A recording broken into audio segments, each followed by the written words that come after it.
Every entrepreneur has been there. Growing pains, obstacles make you growth gains. It's the challenges that cause us to level up.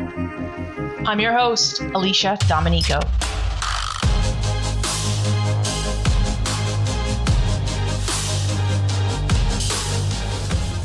So you're really making sure that you're protecting your brand, your narrative, by making sure that the response is the way it needs to be. That's the curated part versus, OpenAI, where you're not sure what you might get. You could have some bad actors come in, right, and totally mess with your company. Earlier this season of this podcast, we talked about AI for customer engagement and retention. Now we're going to tackle AI for two more areas of your business, marketing and customer service. Both have an effect on revenue growth. Right now, everyone is trying to connect to their customer, and they're looking to AI tools and bots as shortcuts to have more contact points with more customers faster and with less effort. Everyone is also spending a lot of time on administration and repetitive tasks that aren't the core of their jobs or that take a lot of time or that could be spent on higher value tasks. I get it. Who doesn't want to do more with the same amount of time? And the truth is, AI is absolutely helpful, but there are risks to consider too. Something that makes life easier for you might make things harder for your customer. We saw that with the first forms of AI bots that came out in the form of chat bots 6 or 7 years ago. Think of all those times you reached out to a company with a nuanced question only to get a canned response that doesn't answer it at all. It was a problem with call centers and scripted website bots, and it's still going to be a problem with bad AI.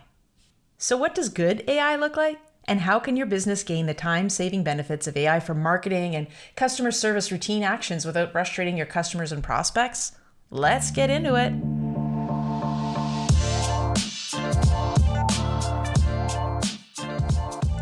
One of Tangible Words' clients is doing a fantastic job giving businesses the benefits of AI without the risks. 42Chat is the leading provider of curated conversational AI solutions and text-based AI chatbots. The keywords here are curated and conversational. But let's not forget that text as a channel has a 98% read rate. The problem is most people are starting to use SMS texting in the worst way possible that's making everybody hate it. But not 42Chat. Let's hear what they're doing well.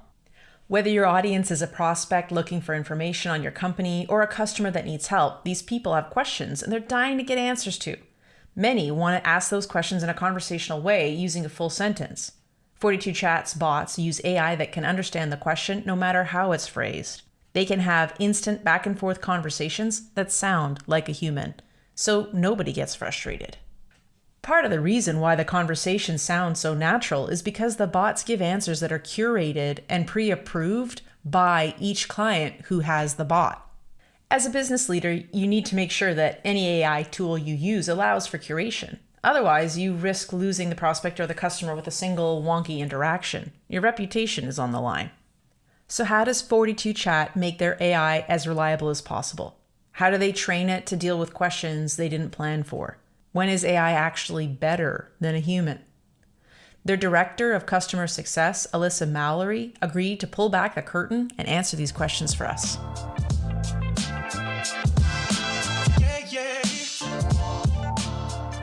Alyssa says their company journey started back in 2016 when their founders saw an opportunity in a niche sector that can have hundreds of thousands of customer questions in 1 hour and 0 the next day.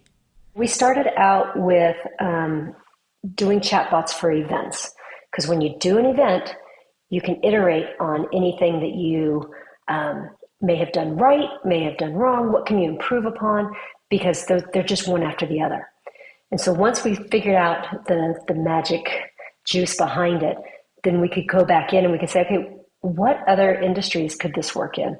And customer service was one of them that was just a light bulb moment, because it said, you're staffing for all sorts of hills and valleys. So why not bring on a chatbot as a team member to answer those questions when you're busy doing something else? And so it just seemed like a perfect fit. Tell everybody, what is conversational AI? So conversational AI means that really no matter how you ask a question, you're going to get an answer. So I can ask the question by saying, Wi-Fi, agenda, vacation time, whatever it might be, and get a response. But I can also say, hey, I just landed at the airport. I'm on my way. Can I still check in at registration? And the bot's still going to know how to respond, and it's going to respond naturally using natural language. So that's the essence of it. And just to clarify for everybody who's listening who may not be so deep in the AI world, when we talk about natural language, what does that really mean? And those examples that you just gave, one was like a very short phrase, like a keyword search, and another one was like I'm speaking as if I'm speaking to a human, right? That was the difference between those two examples. So part of conversational AI is it doesn't matter how you phrase the question, it's going to get it. You can write the whole sentence, or you can just write a keyword, and it's going to be able to identify what it was asked. Exactly. And so the second part of what you said was this natural language response as to how it's going to curate that response back to the question it was asked as part of a conversation. Can you explain what that natural language piece is? Yeah, so we use, so like if I said to the bot, is there Wi-Fi? The bot's going to come back with, yes, we have free Wi-Fi. Here's the username and here's the password. And then somebody could say, thanks, that was helpful. And the bot will respond with, anytime, that's what I'm here for. So it feels like you're having a conversation with maybe someone at a help desk or someone on the call, but really it's all curated answers that the client has gone through and said, yes, this is how I want the bot to respond to that question, no matter how it's asked, whether it's asked with a keyword or it's asked with a full sentence. And there's been a lot of conversation about the pros and cons of AI in the world right now. And one of the reasons why this is that better state, or maybe you should explain it, but I'm going to say one of the reasons this is that better state of AI is that there is this in-between world where you get to, there's more control of protecting the brand. Do you want to talk a little bit about that and the differences between the two types of AI and why this is better than that? Absolutely. So when you look at like ChatGPT, that's generative AI. It's only good until, 2021, I believe, the information that it's trained for. But it can be easily manipulated. So we did a little example in our company just to test it out to see if we could manipulate the responses we got. And I asked ChatGPT, I said, hey, when is this event? When did it happen? And it said, oh, it happened in February 2022 in Chicago. And I responded with, are you sure? I thought it was in Dallas.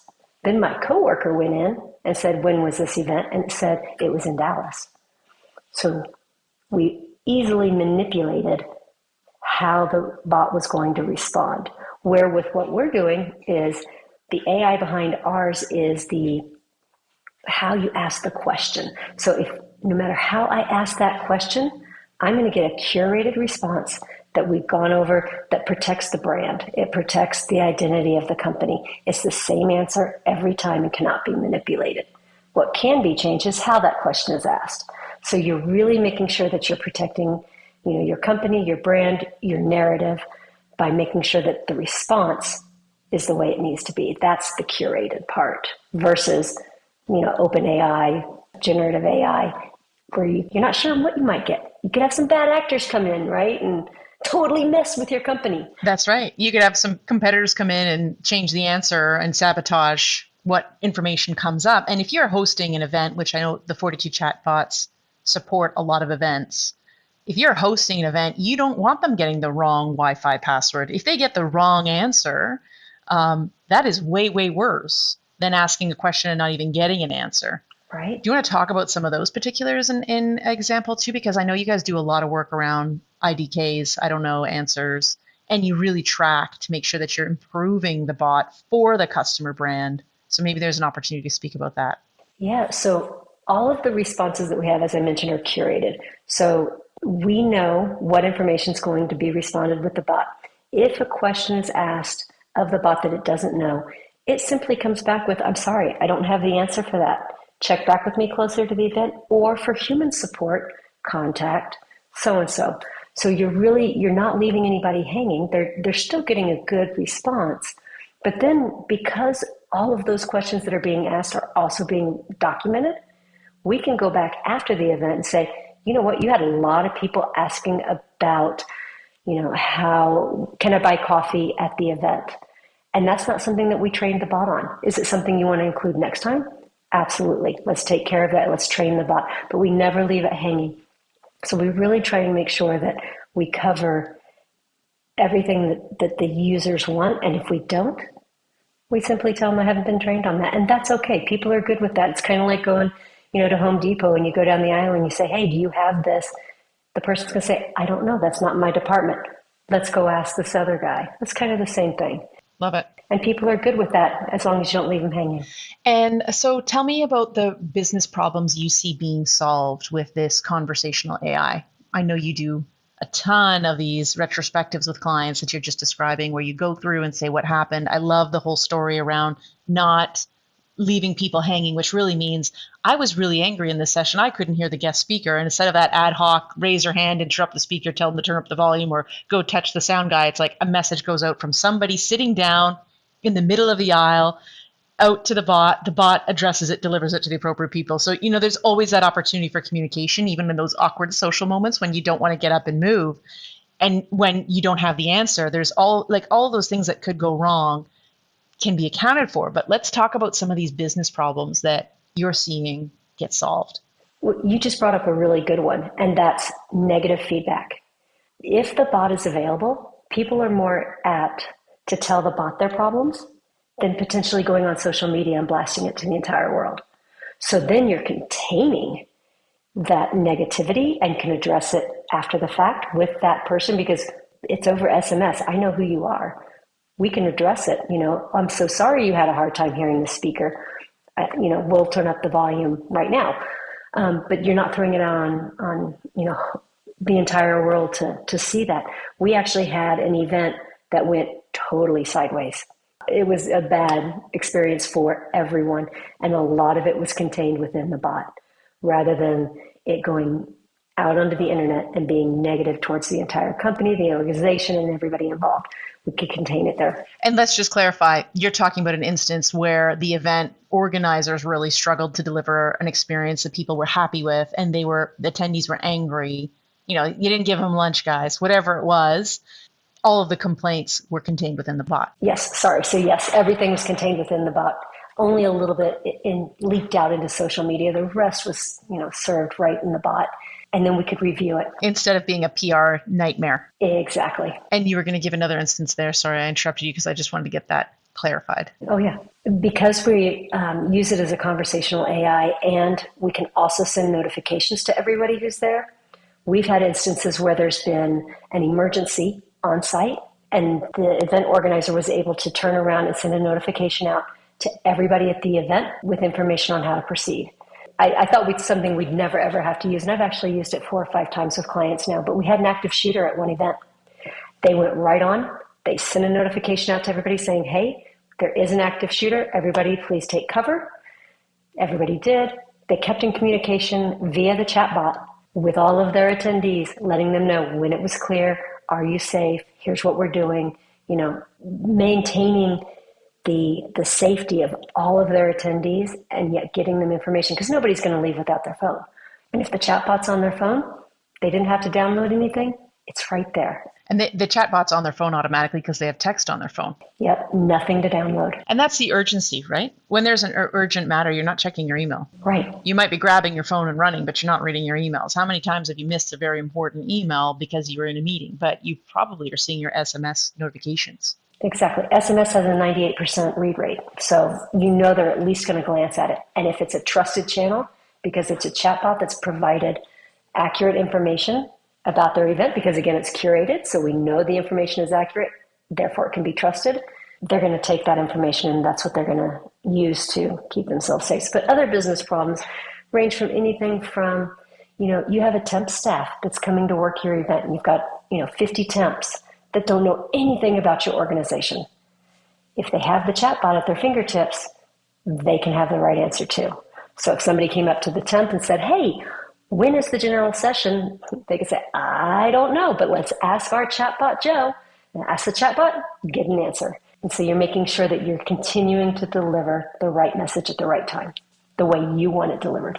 to multiple people, not just your attendees and your customers. Do you need to get the right answer at the right time to them? But you can also get the right answer to your team and have immediate training available to them. Absolutely. There's another piece there that you were talking about earlier that I think is really important from an HR point of view that you've mentioned as a real business problem that can be solved, and that is the angry customers' effect on the work culture and the toxicity of that experience and how much you need to debrief afterwards. Because there are often, I mean, if you're having an event with thousands of people or even hundreds of people, there are going to be some interactions that not everybody on your team is already skilled at managing. And so having the bot be able to take off the weight of a lot of those interactions, that they can still feel heard if they have a complaint or they have difficulty with something, but it's not so taxing on the actual staff that you have, including temps who will probably definitely not know how we handle situations like that. But actually your existing staff that you really want to protect and take care of, they can be protected by the bot handling a lot of those kinds of things that might have otherwise come up, or they might have seen the first person and just started laying into about. Now they have a different way to be heard that is more manageable. Would you agree with that? Absolutely. Absolutely. And the bots have also the ability for somebody to leave feedback. So you can actually leave feedback, like whether for HR it's something negative and you want a response, you can check a box that says, yes, I want you to follow up with me. I want you to take what I'm saying seriously, but I can just say, hey, I need to talk to somebody about this because it's conversational. The bot knows what they're asking. They can surface up a feedback link. Person can leave their feedback and say, yes, I want to follow up. And then you can take care of it. And then the person who's sending the feedback is like, okay, I've done what I need to do. Now I can go enjoy, the rest of the party or whatever it may be, because I've left my feedback. I've got it off my chest. I don't need to tell everybody around me. That's amazing. And I think there's another thing that I wanted to talk about there that you brought up. I love the experience of shopping at Apple when I'm on the Apple store and I go in and I can immediately talk to a sales rep on text and say, is this that? Like if I buy this, do I get all of these features? And the way that they've set it up, it's a human who responds. Now that customer service piece is incredible, right? That you can do that at all hours of the day and they have that support. No small to mid-sized company is ever going to be able to repeat that scale. Almost every worldwide biggest companies in the world cannot reproduce that experience. But with 42 Chat, they can. Can you talk into that a little bit about how that scalability is there for smaller companies? Yeah, so because we've done some research on, what is your business problem? We're ensuring that we're trying to cover just about everything that you need covered in that business problem. So if somebody, at midnight wants to know how to book their hotel, they can ask the chatbot, how do I book my hotel? They're given clear instructions on how to do it, probably even a link to go out and do that at midnight, where your staff is not going to be online at midnight. Or if you have a problem with registration, how do I bring a guest? You can text the bot, I need to bring a guest. 2 a.m., bot tells you, here's how you bring a guest to your event. So you're able to answer questions from hundreds and thousands of different people at the exact same time at any hour, regardless. And then, as we said earlier, after the fact, if it's an event, we can go back and look and see, what did the bot know? Let's train it. Let's get it to know these things because your attendees want to know it, or, your clientele want to know X, Y, and Z, which we haven't covered yet. So let's add that. Let's also give some examples that are non-event, because you work to answer these questions in the non-event. I mean, events are a huge deal for 42 Chat. Obviously, the scalability is just such an obvious answer. You've got exhibitors, sponsors, attendees, and your own staff that you need to be able to communicate with, as you said, any number of people at any point in the day, all at once. Thousands of conversations all at once that are protected and that you've approved. That's amazing value proposition. But you're doing this at tournaments, which is a type of event. There's a whole bunch of other instances. Can you speak into the other instances where you're solving business problems this way? Yeah, sure. So we have a client who has a wine company, and they'd like people to know information about their wine. So they put a QR code on their wine, and you can have a full conversation after scanning the QR code with the chatbot about the wine. Where can I buy it? So that, increases your sales. But What's the variety? How much does it cost? What food does it pair well with? So you can actually have a full-on conversation with a chatbot about the wine that you might want to drink. So it's kind of fun. That is fun and that is cool. And I love that example. You also have, I'm just looking at, we've got conference bot, trade show bot, virtual event bot, member bot, exhibitor bot, health shield, grad bot, festival bot, attorney bot. All of those are pretty much event-based instances, right? Right. When we talk about the corporate one, it's like information right away on what you're looking to do. You've also got a feature though with voting. People can vote on things by phone. You've also got features with document uploads. I know you were using that a lot with Health Shield during COVID when people needed to show documentation. I don't know, are there any other cool instances like that maybe aren't so event-based? I just want to get those out. So we have a couple more. We had a client who was trying to onboard an entire agent group in a certain amount of time. They had to have 300 agents all ready to sell by June 1st. How are they going to get all of these people through 15 different things that they need to do to be ready to sell? So what we did is put together a chatbot. It sent out an initial notification saying, hey, welcome to our company. We're super excited to have you on board. Please complete this checklist by June 1st. So then they'd start going down the interactive checklist that was on the chatbot and check off things as they did them. And then as they checked an item off, they'd get a text message. Thanks for completing the first step. Please do this now. And so it was just a one thing after another. And then in the background, the client could watch who's completed it, who hasn't, who needs a nudge, who needs a high five, that kind of thing.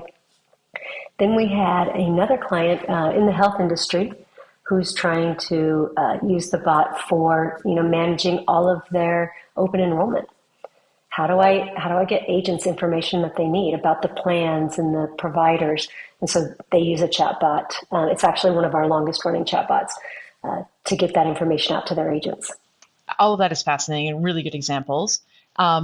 We see customer success as a critical marketing funnel driver. So bringing in leads, because you treat your customers so well, they'll refer you and they'll want to buy more from you. Every brand right now, especially in the age of AI, is investing in community departments. You see HubSpot has hired on people who are now managing community. We had this for a while. I guess the trend was coming from social media and managing your community online with social media managers.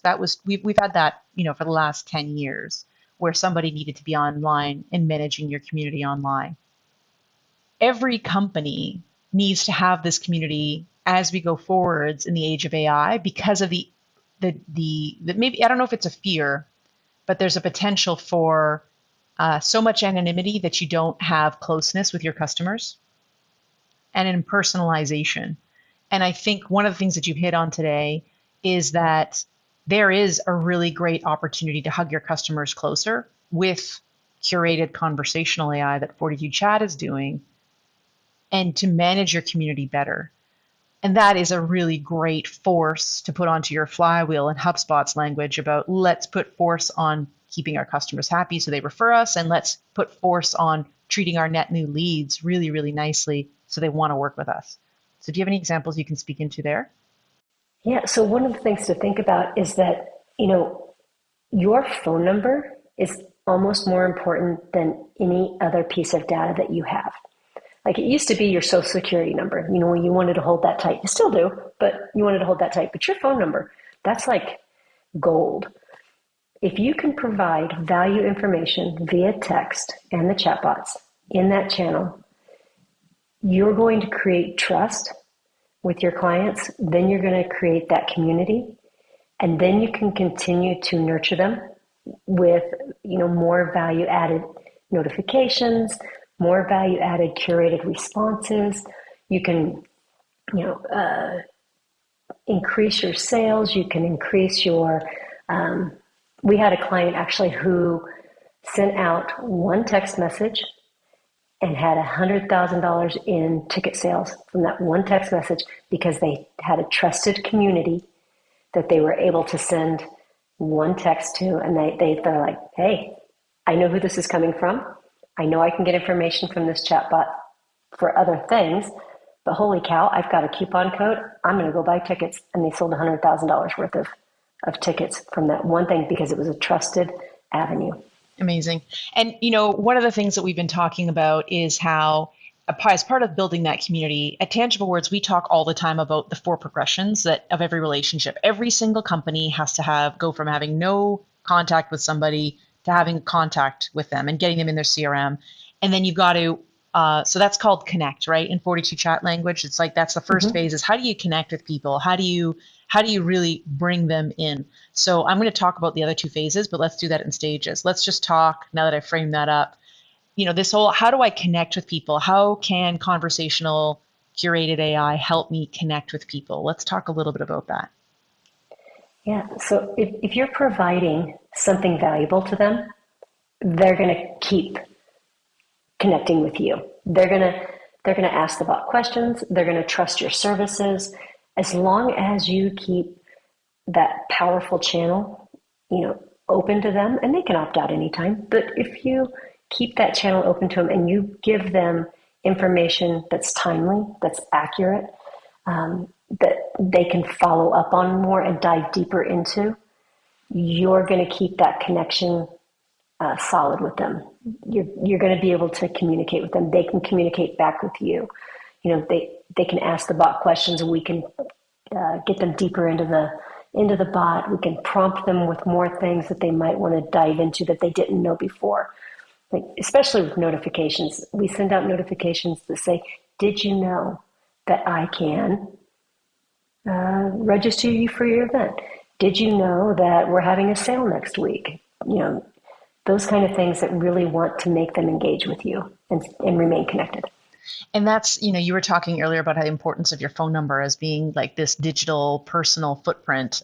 And I think that really dovetails into the connect. We talk a lot in business about providing something that's valuable, but what does valuable really mean? Nobody really knows, right? Like, you have to dispel it. But in the sense of the connect with the bot is essentially a phone number that anyone can text, and no one's going to give away their phone number for free.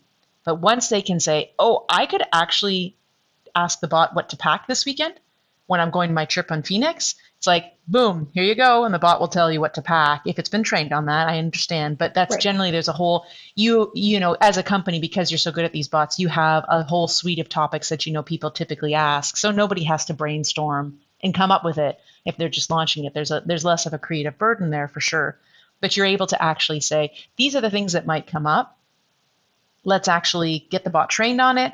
And then people are going to text this phone number, and they're going to give away their phone number because they're going to get value, and they're going to want to talk to the bot because the bot is so helpful. So they will be connecting with you. So instead of a sort of like circa 2009 and 17, when you had to like have all these white papers that people could gate, you could gate and have people go through the gate to collect their information. This is so much faster and easier of just like, no, I need that bot. I need that bot to tell me what to pack. Right. Let's talk about that second one, because you started to talk about the second phase, which is engage. They're going to want to stay engaged with you. And I know you guys have done a lot of work on trying to train your market, particularly in the event-based market, to don't just focus on your event in the middle of the year, or don't just focus on that one event you do every year. You should be keeping that community connected to you year round, because you'll lose them to the next event if they're not aware of your dates, holding it in their calendar, continue to get value from you. Why would they come back to your event next year in September? So let's talk about some of those things that you guys are doing about engaging people and making sure that once you've connected with them and shown them preliminary value, you really lengthen the life cycle of a customer by continuously engaging them. So can you speak into some of those engagement examples further down the lifetime journey? Absolutely. So you're absolutely right. When it comes to engaging your client, you don't want to engage them just before the event or at the event. You've got this open, trusted channel. Let's use that channel to continue to work with them throughout the year. So when we do a retrospective, when we come back after the event and we say, here's how the bot did, here's the stuff that the bot knew, it did awesome. Let's take it into, a different mode. Let's now train it on marketing mode. So let's answer all the questions about your upcoming event. Let's answer all of the questions about maybe when abstracts are going to be due, or when can I place my booth? When can I purchase my booth? That kind of thing. So let's touch them every couple weeks with just something that's valuable. You don't want to spam them. You don't want to send out, 5 messages every week. You want to be really thoughtful about what kind of messages you want to send. And we really try and work closely with our clients to curate those notifications and also change up the responses in the bot to fit what we're going to be doing now. So it's not just about an event, or it's not just about, say open enrollment. It's about the experience year round. So all of our bots run, year round. They don't just stop after an event.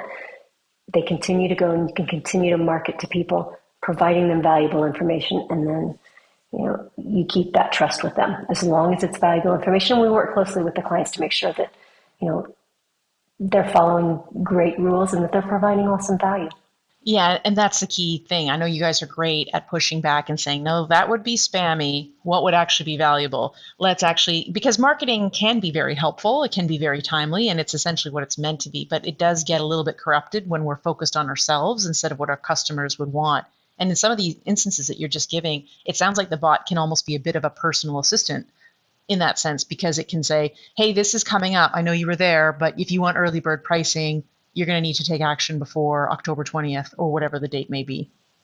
Absolutely. Yeah. And we often take, everybody who attended your event, if they connected with the bot, let's make sure we send them something out about registration, give them that discount. And we call those prospecting for the next year. And then, and then we can see how many people followed that link. We gave them a link to registration. We can tell the client how many people clicked on that link, and then they can go on their back end and say, well, what was the return on that? How many people actually purchased a registration or a ticket or, a product, whatever it may be, based off of that one notification. And I almost the most obvious use case for me too is after an event that you go to annually, you always want to know what are the dates for next year, but you might not have heard the closing address. You might not have seen the website. You might not have read the email. These are all realities. Right. However unfortunate they are realities. But if you can say, hey, I hope you enjoyed the event, save the dates for next year. And oh, by the way, here's where you can book your hotel. It would be really nice if every event knew that at the end of their event for that year, but they often don't. Often it'll take them a couple of weeks to put that together post-conference. But because you have this way of communicating them with a 98% read rate, that's going to be valuable and not be perceived as spammy, because it's not going to be a long, long email. It's going to be a short text that gives them the information they need just in time. I think that is valuable. And everyone would agree it's valuable instead of it being you just thinking it's valuable. Absolutely. And that's the beautiful thing about text is people aren't reading anymore. They don't read your emails. They don't go through your website and try and hunt down what they're looking for. They want something short, fast, instant. They want it at their fingertips. Text provides that. So if they're not reading your emails, try sending them a text. Try the chatbot. And the other thing is that the community is so diverse. Your community of how they engage and how they read.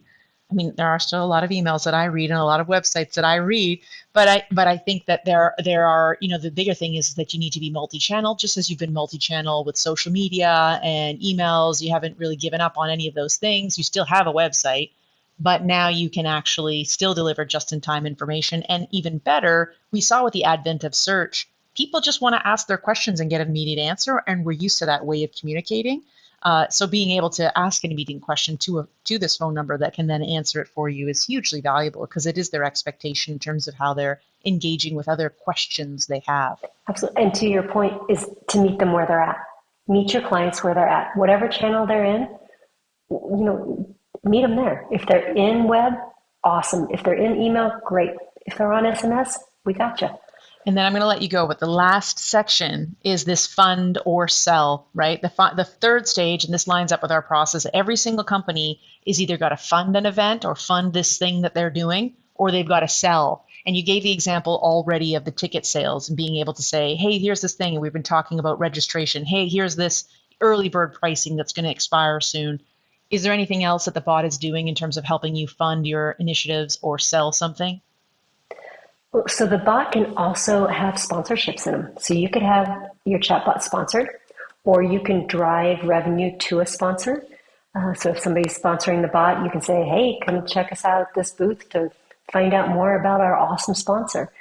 And that can be valuable because you're saying thank you to the sponsor. Instead of just spamming them, you're saying, hey, we're really grateful that we're able to be here because of Tangible Words. Come on down and see this thing they have, this cool demonstration they have for you. But you want to really kind of advise them on the use case of that because you are using SMS. It's going to be limited to your sort of more exclusive sponsors. Absolutely. Or even in the chatbot, we can train our chatbots to say, hey, this is Tig from Tangible Words,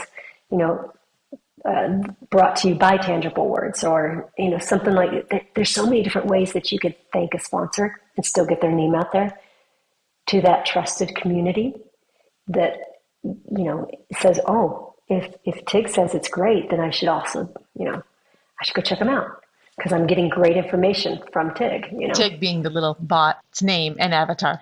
Cute. You got to give your bot a name and an avatar because that really creates familiarity and trust. People start seeing the bot as their know-it-all best friend. Well, they can save it in their contact, right? And they can save it in their contact. Now it's a person, right? Like now it's valuable. It's like, oh, I'm just going to ask Tig. Yep, I'm going to ask Tig because Tig provides the answers. And I always get the right answer from Tig. Thank you so much for being on the show, Alyssa. It's just great to hear you explain and talk passionately about these things that everybody's wondering how to do, but worried about doing it well. And it seems like at 42 Chat, you found a way to do it really, really well as we measure between AI that got launched and isn't great yet for your brand and isn't quite great yet for the functionality, but this is AI that's conversational AI and it's curated for your brand to protect it, to satisfy your customers and everybody who's involved with your brand, to build up that community, to help you connect with people in a valuable way, engage them, and then fund or sell whatever that thing is that you're doing next.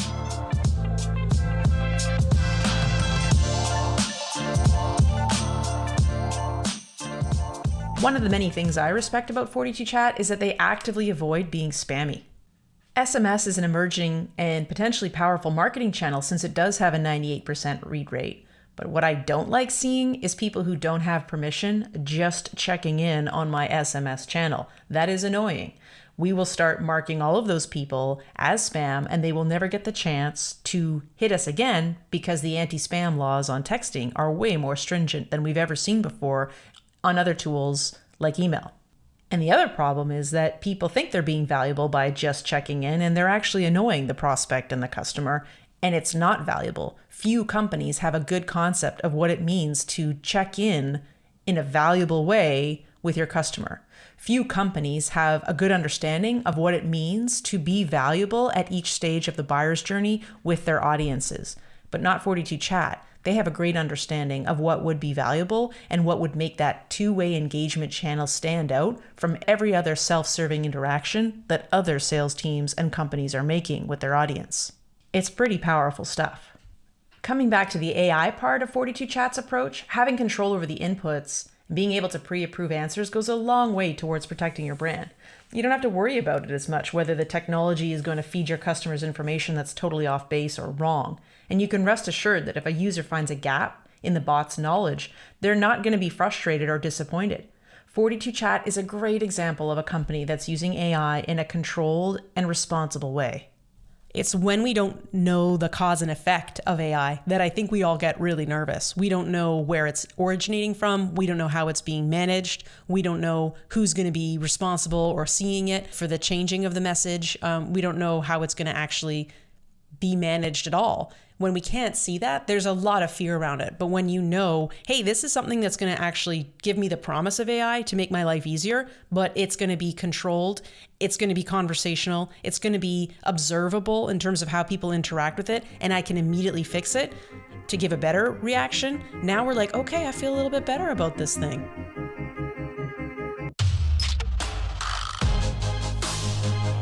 Find more episodes of the Company Growth Podcast on YouTube or wherever you listen to podcasts. And if you've got a company growth story you'd like to share, reach out to Tangible Words. We'd love to hear your story and use it to inspire others to beat their own company growing pains. Until next time, thank you for listening to the Company Growth Podcast.